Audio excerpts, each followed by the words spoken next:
2 টাকা ভগবানের নামে দেয় না। তীর্থস্থানে সবাই যেতে পারেন না, কিন্তু তীর্থস্থানে যেতে না পারলে কি হবে বাবা? তীর্থস্থান এইটাই কেন, যেখানে হরিনাম হয়, নবদ্বীপ তথা বৃন্দাবন, এখানে আসতে পারেন। তীর্থস্থানে যাবার আপনার সময় নাই, এক কাজ করুন, একটা ফল পাবেন আপনারা, এই দিকে তাকাবেন। আপনার পাশের বাড়িতে কোনো বয়স্ক লোক জগন্নাথ মন্দির গিয়েছিল কিংবা গয়াকাশি গিয়েছিল, ফিরে এসেছে, আপনি খবর পেয়েছেন, আপনি তাকে গিয়ে একটি প্রণাম করলেন, মাথায় হাতটা ঠেকালো, আপনি তীর্থস্থানে কিছুটা ফল পেয়ে গেলেন, পণ্ডিতরা বলছে। আর একটা কি, আপনার বয়স্ক বন্ধু, আপনার বয়সের বন্ধু, বাচ্চারা যেমন কীর্তন শুনছে, ওই বয়সে কোনো ছেলে হয়তো বৃন্দাবনে গেছিল, গয়াতে গেছিল, কিরে বৃন্দাবনে গেছিলি, আই তোর সঙ্গে একটা আলিঙ্গন করি। মেয়েদের সেরকম বয়সের বান্ধবী হলে একটু আলিঙ্গন করবেন, তাহলে কি হবে, কিছু ফল পাওয়া যাবে। কোনো একটা বাচ্চা তার মায়ের সঙ্গে কোলে গেছে, তার বাচ্চাকে কি করবেন, একটু কোলে নেবেন, তাহলে কি হবে, কিছুটা ফল পাবেন। দুরিকা দেবী গলায় গামছা দিয়ে, কাপড়টা দিয়ে স্ত্রী হয়ে স্বামীর পাটা ধুয়ে দিল, স্বামী একটু প্রণাম করে নি, কারণ তুমি তীর্থস্থানে গিয়েছিলে, আমার তো যাওয়ার সময় হয় নাই, আমি সুযোগ পেলাম না, আমি কিছুটা পেয়ে যাব। আচ্ছা বাবা, কিছু মনে করবেন না যে যেখানে কীর্তন শুনছেন, অপরাধ নেবেন না। আপনারা যারা কীর্তন শুনছেন, এমন কোনো মা আছেন, হাত তুলবেন তো, যে সকালবেলায় স্বামীকে প্রণাম করেন? কেউ করে না। দাদারা মনে মনে ভাবছে তাহলে তো বেঁচে পড়তাম না, কি বলছেন? এক আধজন হাত তুলেছে, কিন্তু স্বামীকে প্রণাম করে, বলে বাহ নামান, স্বামীকে প্রণাম করে। কাল পরশু তারিখে যেখানে গাইছিলাম মেদিনীপুরে, এইদিকে তাকাবেন, বিরাট স্টেজ, 22,000 লোক, একটা ফুটবল মাঠে গান হচ্ছে, চমকে যাবেন আপনারা।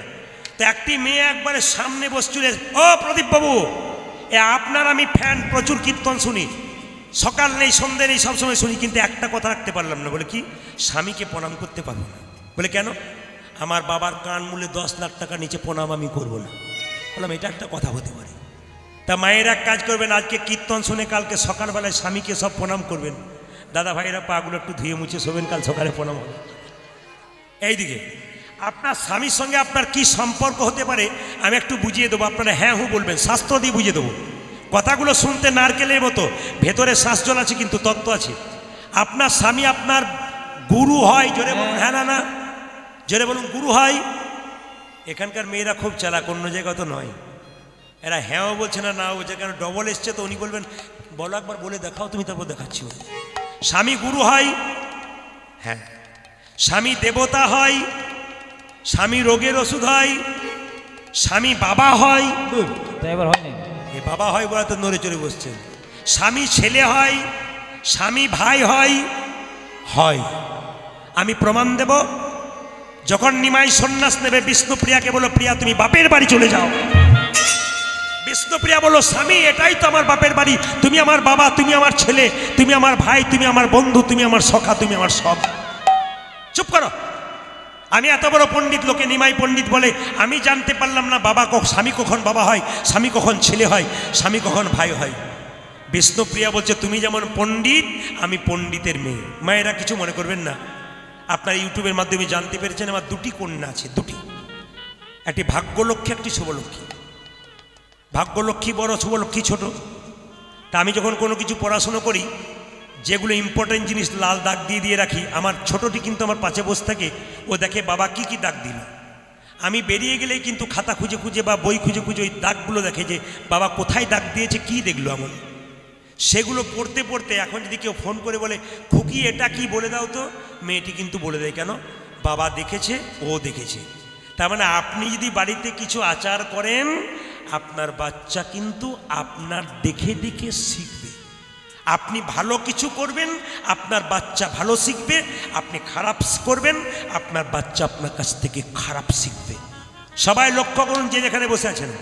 বিষ্ণুপ্রিয়া বলছে আমি হলাম সনাতন মিশ্রের কন্যা, আমার বাবা পণ্ডিত, আমি জানি স্বামী কখন বাবা হয়। নিমাই বলল বুঝিয়ে দাও।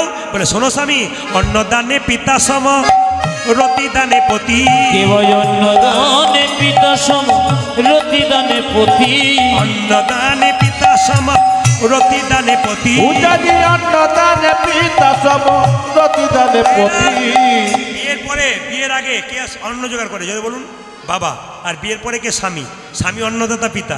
অন্নদানে পিতা সম রতিদানে পতি, অন্নদানে পিতা সম রতিদানে পতি, অন্নদানে পুত্র সম অবতীর গতি, আজ পিণ্ডদানে পুত্র সময় গতির গতি, পিণ্ডদানে পুত্র সম অগতির গতি, আজ পিণ্ডদানে পুত্র সম অগতির গতি, আর উপদেশে গুরুতুল্য সেবাতে দেবতা, রোগী বিজয় সদা সম বিপদেতে ভাতা, উঠানে রোগে দয়া সুদা সম বিপদেতে ভ্রাতা, পতিপুত্র পতিপিতা, তোমাদের প্রতিপুত্র প্রতিপিত, পতিপুত্র পতিপিতা, উঠানে পুত্র পিতা, পতি হলো পরম দেবতা, পতিপুত্র ও পতিপিতা, পতি হলো পরম দেবতা, প্রতিপুত্র প্রতিপিত, পতি হলো পরম দেবতা, পতিপুত্র পতিপিতা, ও পতি হলো পরম আজ দেবতা, পুত্র ও পিতা, পতি হলো পরম আজ দেবতা, পুত্র পিতা। দুরিকা দেবীর গর্ভে সন্তান এলে এইবার কিন্তু আপনাদের খুব জানার বিষয় আছে কিন্তু মায়েরা, এখন ঘরে ঘরে রবীন্দ্রনাথ নাই কেন, বিবেকানন্দ নাই কেন, রামকৃষ্ণ নাই কেন, অনুকূল ঠাকুরের শিষ্য অনেকেই আছেন। ঠাকুর প্রেমময় অনুকূল চন্দ্র বলেছেন যে এরোপ্লেন সব জায়গাতে ওড়ে, নামে না সব জায়গায়। নামে কোথায়? যেখানে এয়ারপোর্ট সেখানে। মহাপুরুষের আত্মা চারিদিকে ঘুরে বেড়াচ্ছে, আসতে পারছে না কেন? ভালো গর্ভ পাচ্ছে না। হরে কৃষ্ণ। এর কথা আমার নয়, কার কথা? অনুকূল ঠাকুরের কথা। মায়েদের আচার বিচার যদি ভালো থাকে, মহাপুরুষের আত্মা এখানে ঢুকবেই, 100% গ্যারান্টি দিচ্ছে অনুকূল ঠাকুর। আমার দিকে তাকাবেন যে যেখানে বসে আছেন মায়েরা, মেয়েদের পেটে বাচ্চা থাকলে কিছু আচার করলে মেয়েরা কৃষ্ণ ভক্ত সন্তান পায়।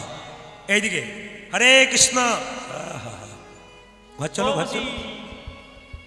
আপনি যাকে ডাকছেন, আপনি যখন মারা যাবেন তখন উনি আপনার সঙ্গে যাবেন? একবার গিয়ে জিজ্ঞেস করবেন তো যে আমি চললাম বোনটি, তুইও আমার সঙ্গে চল।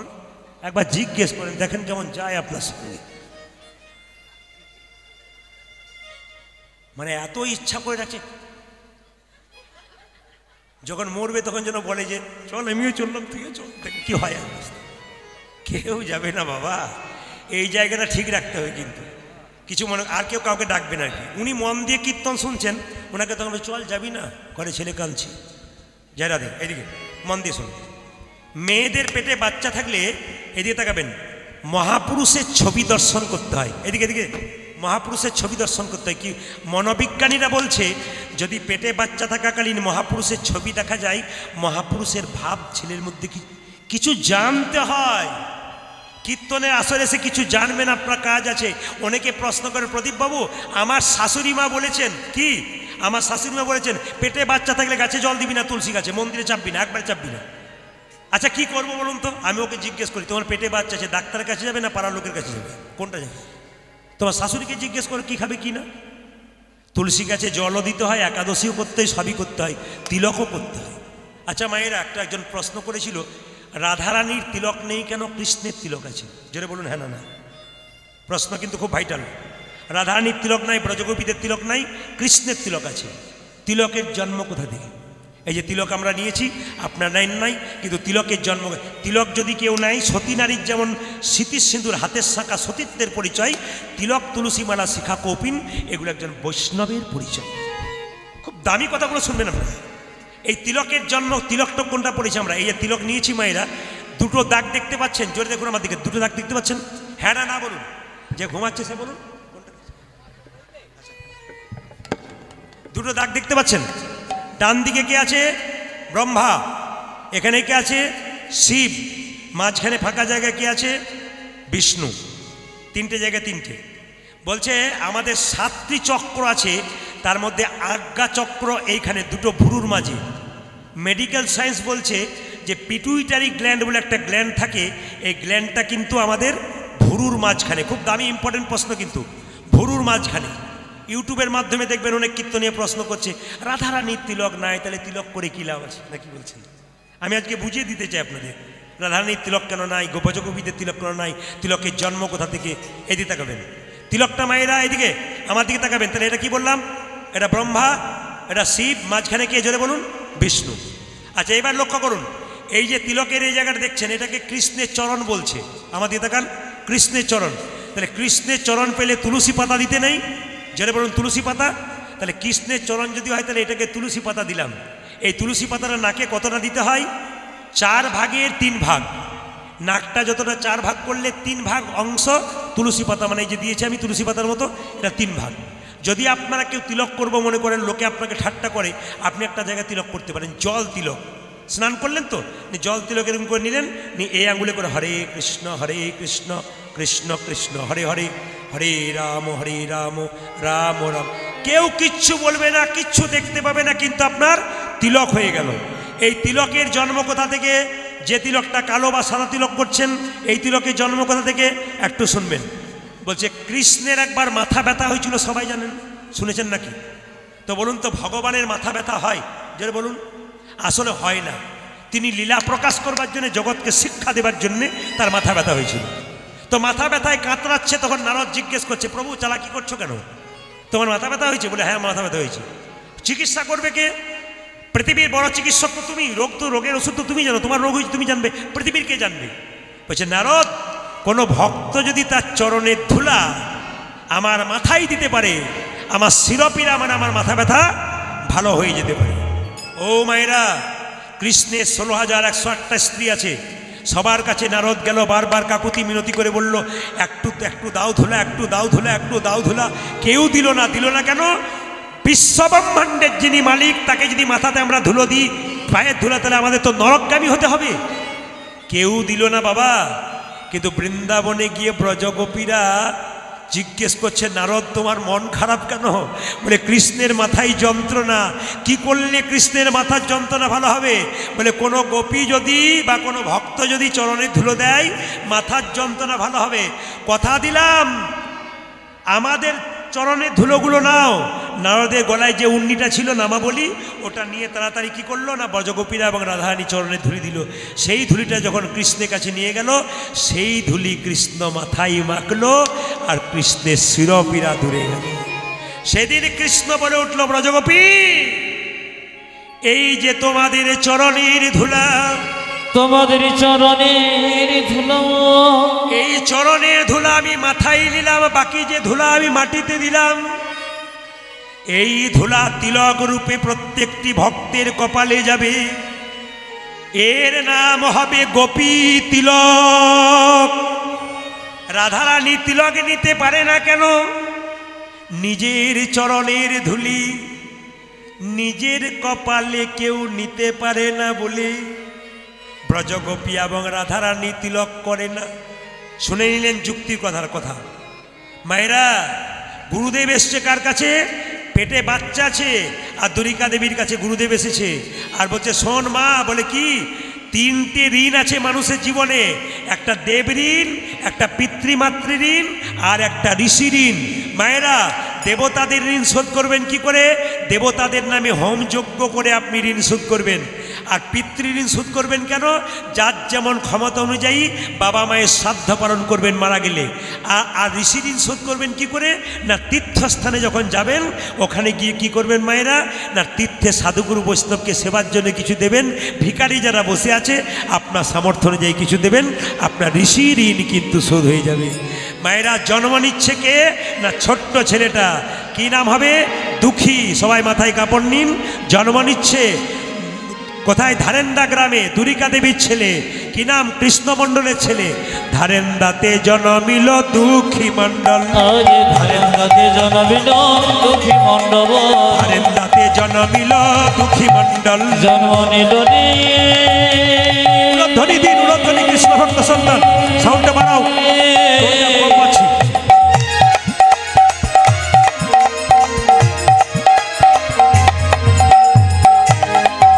দুঃখী মণ্ডল, হরি বল, হরি বল।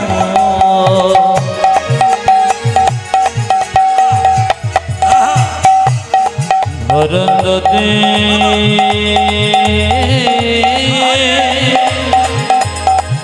জন্ম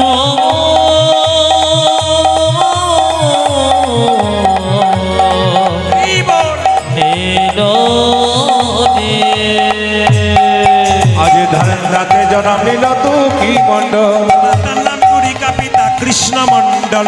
পিতা নাম দ্বারিকা, পিতা কৃষ্ণ মণ্ডল। মাতার নাম দ্বারিকা, পিতা কৃষ্ণ মণ্ডল।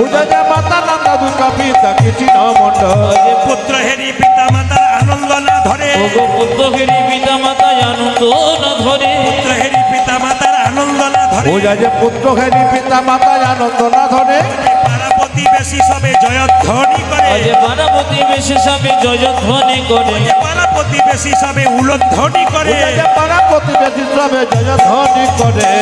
তোমার ছেলে হয়েছে, আনন্দ ধরে না, আনন্দ ধরে না, আনন্দ ধরে না, আনন্দ ধরে না, পাড়া প্রতিবেশীর মনে আনন্দ ধরে না, ওগো পাড়া প্রতিবেশী মনে আনন্দ ধরে না, পাড়া প্রতিবেশীর মনে পুত্রের বদন আজ পাড়া প্রতিবেশী আজ মনে, পুত্র বদনে হেরে, পাড়া প্রতিবেশী মনে, পুত্র বদনে হেরে, পাড়া প্রতিবেশী মনে, পুত্র বদনে হেরে, পাড়া প্রতিবেশী আজ মনে, পুত্র বদনে হেরে, আনন্দ ধরে না। ওগো পাড়া প্রতিবেশী সবে জয়ধ্বনি বোঝা করে, যে পাড়া প্রতিবেশী সবে উলুধ্বনি করে।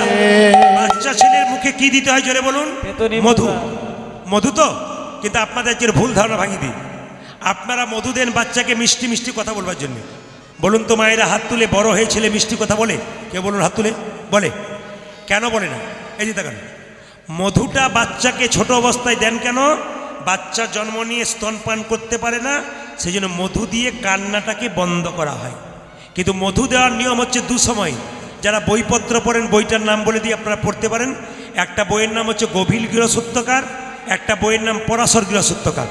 এই দুটো বইতে বলল, গভীর গৃহসূত্রকার বইতে বলল, বাচ্চাকে 21 দিন পর যখন আপনি অসহজ গৃহ থেকে নিয়ে গিয়ে স্নান করাবেন, মন্দিরে শুয়ে একটু মধু দিয়ে বলবেন, হে প্রভু আমার ছেলে যেন মিষ্টি মিষ্টি কথা বলে। একজনও বলেছেন? একজনও বলেছেন? আপনার জানা ছিল না? ঠিক কথা। এবার জেনে নিন কি বললাম। গভীর গৃহসূত্রকার বইটা পড়বেন, পরিষ্কার লেখা আছে 21 দিন পর অসহজ গৃহ থেকে বাচ্চাকে নিয়ে গিয়ে স্নান টান করিয়ে মন্দিরে একটু মধু দিয়ে বলবেন বাচ্চার মুখে, হে প্রভু ছেলে যেন মিষ্টি মিষ্টি কথা বলে। আর পরাশর গৃহসূত্রকার বলে একটা বই আছে, সেই বইতে বলল যে আরেকটা দিন মধু দিলে ভালো হয়। কোন দিন? যেদিন অন্নপ্রাশন হয়। মায়েরা, বাচ্চাদের যে মুখে ভাত দেন আপনি, অন্নপ্রাশন কেন দেন? পেটে বাচ্চা থাকাকালীন মায়ের মলিন খাবারগুলো বাচ্চা খায়, মা যে ময়লা খাবারগুলো সেগুলো বাচ্চা খায়, মুখের দোষ হয়, শুদ্ধ করে প্রসাদ দিয়ে। তো পরমান্ন দেবার আগে ওই অন্নপ্রাশনে দিয়ে যদি মধু দেওয়া হয়, ভগবানকে প্রার্থনা করতে, প্রভু আমার ছেলে মিষ্টি মিষ্টি কথা বলে, 100% মিষ্টি কথা বলবে। কে বলল? পরাশর গৃহসূত্রকার, গভীর গৃহসূত্রকার, দুটো বই। আমি বইয়ে রেফারেন্স দিলাম মাত্র, আপনারা মেনে নেবেন। সবাই লক্ষ্য করুন, মধু যখন নেই কান্নাকাটি করে শুরু করেছে, বলে এক কাজ করো, দুই কানে শোনাইল মধুর হরিনা, আজ দুই কানে শোনাইল মধুর হরিনাম, দুই কানে শোনাইল মধুর হরিনা, আজ দুই কানে শোনাইল মধুর হরিনা, হরিনামে শোনালো, মধুর হরিনামে শোনালো, হরিনামে শোনালো, হরিনামে শোনালো, সংসারের কথা শোনার আগে হরিনামে শোনালো, সংসারের কথা শোনার আগে হরিনামে শোনালো, সংসারের কথা শোনার আগে নাম ময়দা হলো, সংসারের কথা শোনার আগে, ময়দা হলো, সংসারের কথা শোনার আগে, ময়দা হলো, সংসারের কথা শোনার আগে, ময়দা হলো, সংসারের কথা শোনার আগে, ময়দা হলো, হরিনামে শোনালো, দুই কানে শোনাইল মধুর হরিনাম। দুই কানে শোনাইল মধুর হরিনা।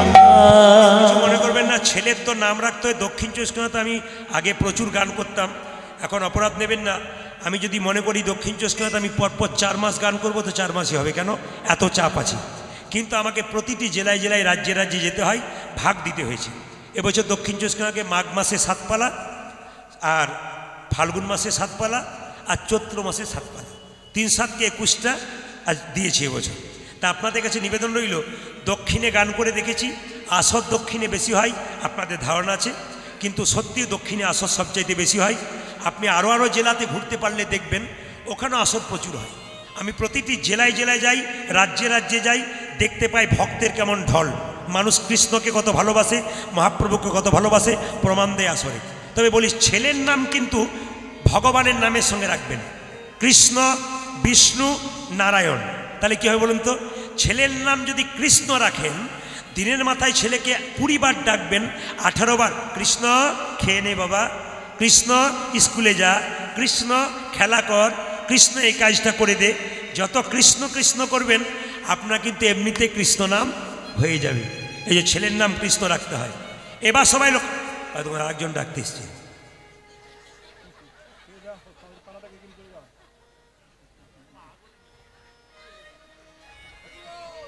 ফোনে বলে দিতে পারতেন, অসুবিধা ছিল না, ফোনে বলে দিতে পারতেন।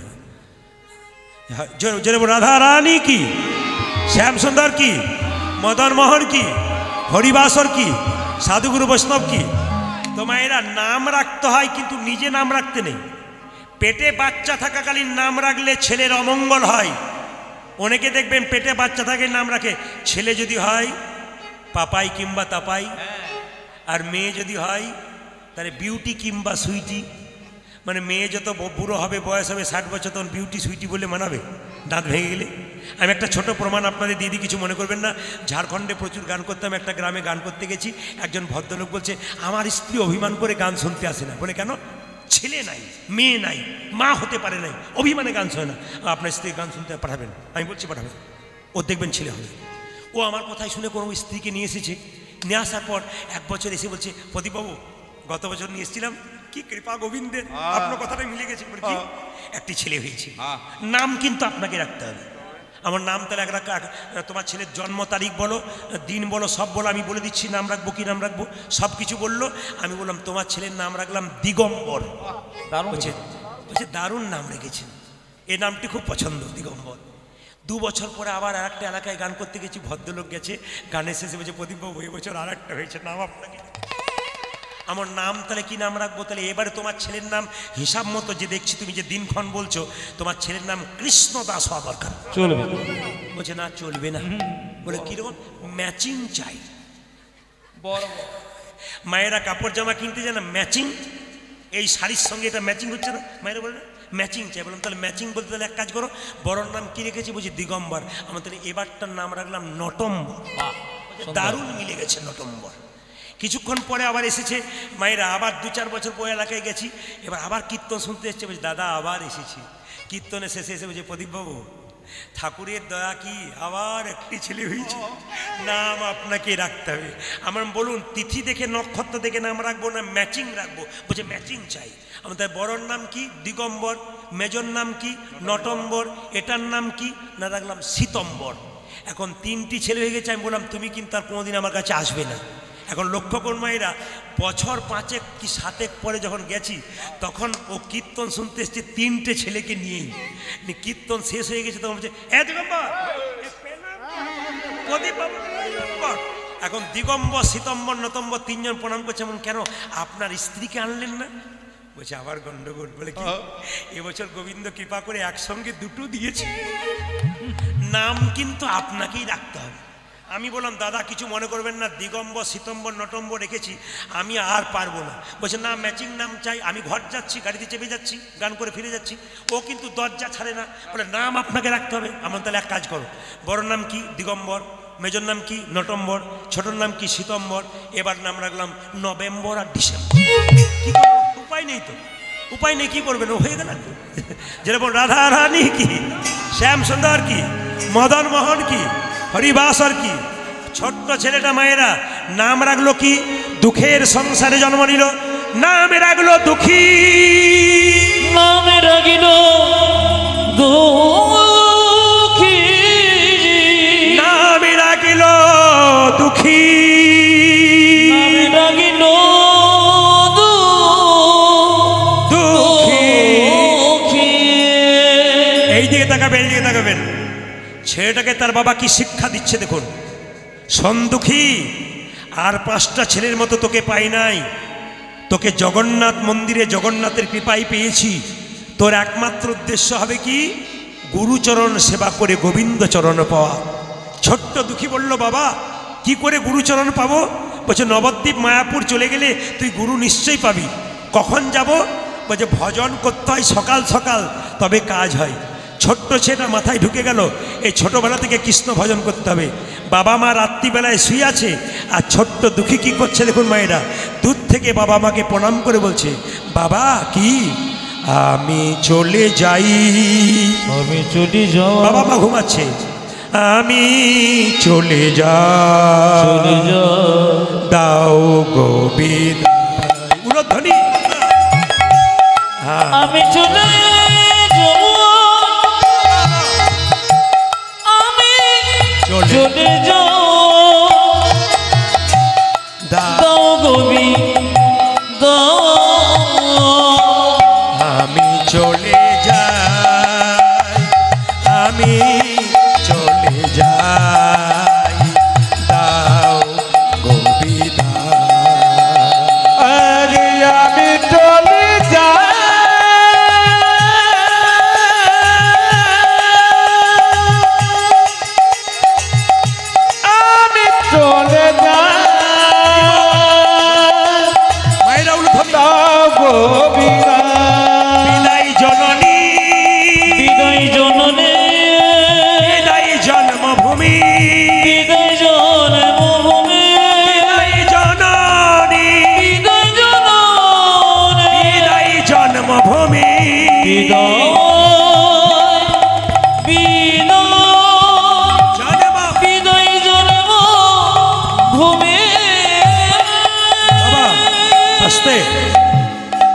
নবদ্বীপ গেছেন? হাত তুলুন তো। নবদ্বীপ, বাহ, নামান। নবদ্বীপের পাশে একটা জায়গা আছে, কি যায় সেই জায়গাটার নাম হচ্ছে কালনা, নিতাই জনের শ্বশুর বাড়ি। ছোট্ট ছেলে সকালবেলা যাকে দেখছে তাকে বলছে, হ্যাঁ গো নবদ্বীপ কত দূরে? একজন বলছে, এই ভিখারি ছেলে, নবদ্বীপ নবদ্বীপ করছিস কেন, ভিক্ষা নিয়ে নে। ছেলেটা বলে, সত্যি আমি ভিখারি, আমি প্রেমেরও ভিখারি, প্রেম ভিক্ষা করি, যাব গো নদিয়ায়, যাব গো নদিয়ায়। হরি বল। প্রেমের ভিখারি